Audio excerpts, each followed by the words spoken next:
Now, I'm just improvising there. And if I'm improvising in a performance or a recording, that becomes the piece.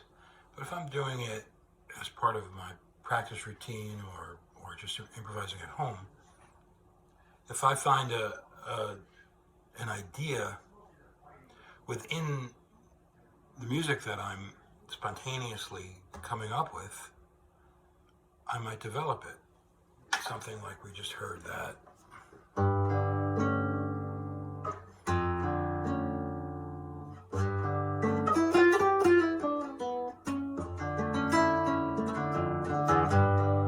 Just the contrast of those two chords, which have common tones and yet changing tones as well, is enough to put on paper and start writing a melody. And of course, other chords will develop from there. But to be honest, the way I usually write is I just take blank music paper and develop ideas in my head without an instrument around me. And then I'll check it later on the guitar, or even better on a piano. And why is piano better? Just because you can get some closer voicings, and the sound of a piano, if it's a general piano sound and not a kind of a souped up electronic sound, is that it's more neutral sounding than a guitar. Guitar, without doing much to it, is actually much more expressive, or at least has the potential to be expressive in the right hands. But my training, which started very young as a teenager in composing, was away from an instrument. And that's still how I mostly do it. But again, the benefit about checking it later on the guitar or using the guitar is that you find things that you've never played before. Maybe you'll find an unusual voicing, like this particular voicing. It's made up of 2 perfect fifths and a major third. It's a beautiful sounding chord, but it's not used that much. I use it frequently in compositions. But I found it just composing, just putting together intervals. And then once you find a chord like that, maybe you can say that this has a root 5, 9, and sharp 11. And of course, there's no 7, so we'll call that a 2 and a sharp 4. So there's no third, so it's a suspended second and a suspended sus4. And so it's would be a G, sus2, sharp 4 is a good way to call it. And I figure that can be built on in a lot of places in harmony. Let's say it's a 4 chord, built off of a 4 chord in the key of D. So you go up to the entire key of D using the same arrangement of intervals. So this is the 4 chord. If you go up to the 5, you'll get the second, but a natural fourth added to it. A, add 2, natural 4. And keep going up. You'd get in the key of D, you'd get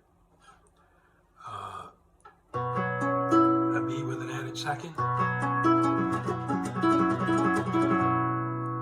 and an added 4. Actually, suspended second and suspended 4. They'd only be added notes if the third was present. It'd have a different sound and color. composition is great, obviously, to have material to play, whether it's with a band or solo or duo, but the process of writing can actually help bring you to different directions in your playing. And just picking up, let's say I want to use a chord that uses some open strings. I'll take a D chord, but make sure that there's some, that G string is open there, and so is the E, so you can get something like that.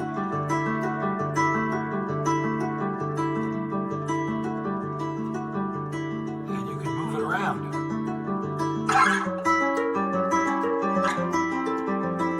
You keep the open strings constant.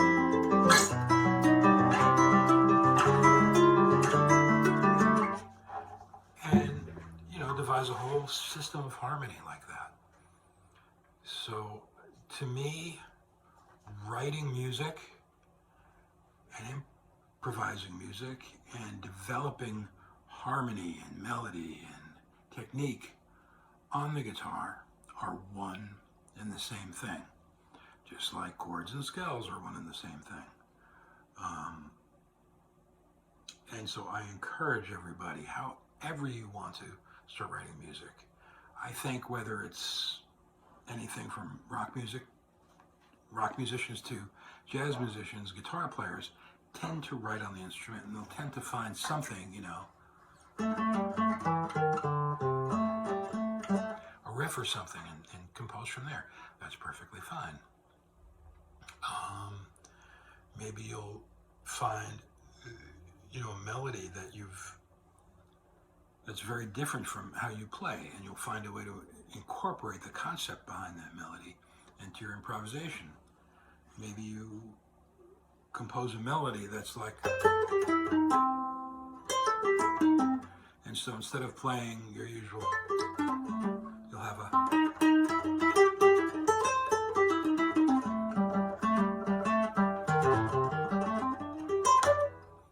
give it a whole different color and flavor.